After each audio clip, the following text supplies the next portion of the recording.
আসসালামু আলাইকুম বন্ধুরা, আশা করি আপনারা সকলেই ভালো আছেন।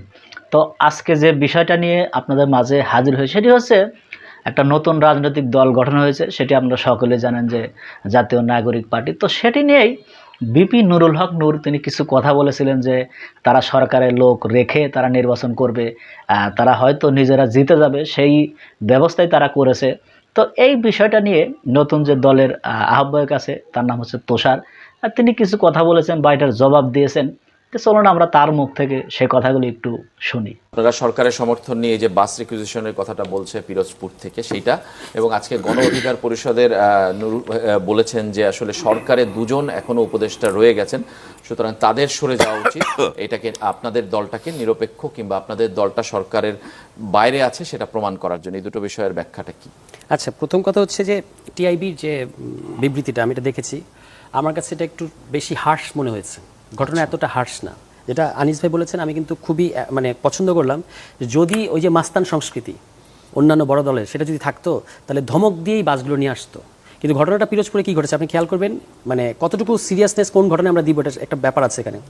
প্রথমত বাসের সংখ্যা 5টা, 100 বাস না, 5টা বাস। আচ্ছা, দ্বিতীয়ত হচ্ছে যেহেতু তরুণরা গিয়ে বাস মালিকদের কাছে বলেছে বাসগুলো দেন, তারা একটু স্বাভাবিকভাবে ভয় পেয়েছে যে কোথায় না কোথায় যাবে, কি না কি করবে, কে নিবে এর দায়।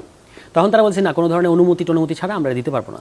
তখন তার আগে শহীদ পরিবারের মাধ্যমে জেলা প্রশাসককে বলেছে যে আপনি যদি একটু বলে দেন আমরা একটু প্রোগ্রামে যেতে চাই, তাহলে হয়তো তারা দেবে। তখন যেটা হয়েছে যে আপনি খেয়াল করবেন যে জেলা প্রশাসক তো জ্বালানি খরচ দেন নাই, বাস ভাড়াও তিনি দেন নাই। তিনি শুধু বলছেন যে আপনি একটু ওদেরকে দিতে পারেন, ওরা একটা এরকম একটা ঘটনায় যাচ্ছে, তারপর এটা দিছে। এখন যদি আমরা অন্যান্য রাজনৈতিক দল যেভাবে করে ফোন দিয়ে থ্রেট দিয়ে এরকম করতাম, সেটা কিন্তু আমরা করতে পারতাম। কিংবা এই যে ঢাকা পর্যন্ত এসে ভাড়াটা না দিয়ে যেগুলো সাধারণত হয়, সেটা কিন্তু এখানে ঘটে নাই। মাত্র 5টা বাসের ঘটনা, এবং এখানে সরকারের ন্যূনতম সরকার প্রেস উইং থেকে এটা ক্ল্যারিফিকেশন করা হয়েছে যে ন্যূনতম কোনো সংশ্লিষ্টতা নাই।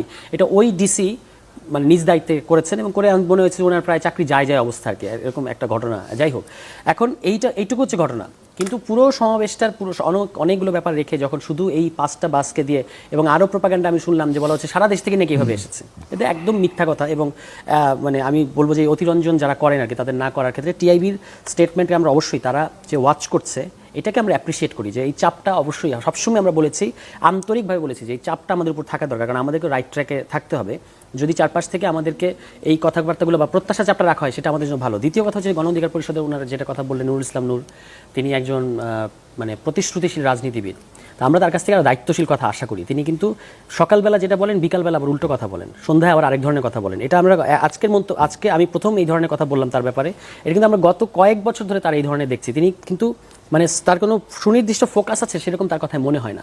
তিনি একবার এই রাজনৈতিক দলের সমর্থন দেন, আবার তিনি উঠিয়ে নেন, একবার তিনি সরকারের সমর্থন দেন, আবার বলেন সরকারকে পদত্যাগ করতে, একবার তিনি বলেন যে ছাত্ররা থাকবে না কেন, ছাত্ররা না থাকলে কীভাবে এই সরকার চলবে, আবার তিনি বলেন পদত্যাগ করা উচিত। যখন তার যেটা মনে হয়, আমার কাছে মনে হয় যে উনি অনেক বেশি ইমোশনালি ড্রিভেন, এবং ওনার হচ্ছে যখন ওনার কাছে যেটা কাজে লাগছে সেই কথাটাই উনি বলেন। অ্যাজ এ হোল যে রাজনৈতিক কিংবা নৈব্যক্তিক ওনার কথাটা থাকে, নির্মোহ থাকে, সেরকম আমার কাছে মনে হয় না। আমি সরি যে আমি এটা এইভাবে বলছি, কিন্তু উনি একজন তরুণ রাজনীতিবিদ, আমাদের আগে থেকে রাজনীতিতে আছেন, 18 সাল থেকে আছেন। আমরা আশা করি তার কাছ থেকে আরও গুরুত্বপূর্ণ বা দায়িত্বশীল আমরা বক্তব্য এবং কর্মসূচি আশা করব।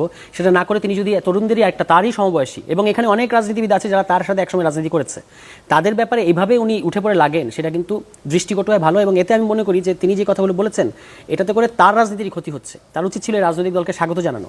সেটা না জানিয়ে রাজনৈতিক দল হওয়ার পরের দিনই তিনি যেভাবে সংবাদ সম্মেলন করলেন, এবং আপনি সংবাদ সম্মেলন থেকে কোনো পয়েন্ট আবিষ্কার করতে পারছেন যে কী কারণে আসলে সংবাদ সম্মেলন, বোঝা যায় নাই। কিন্তু মনে হয়েছে অ্যাঙ্গারটা ঝাড়ার জন্য।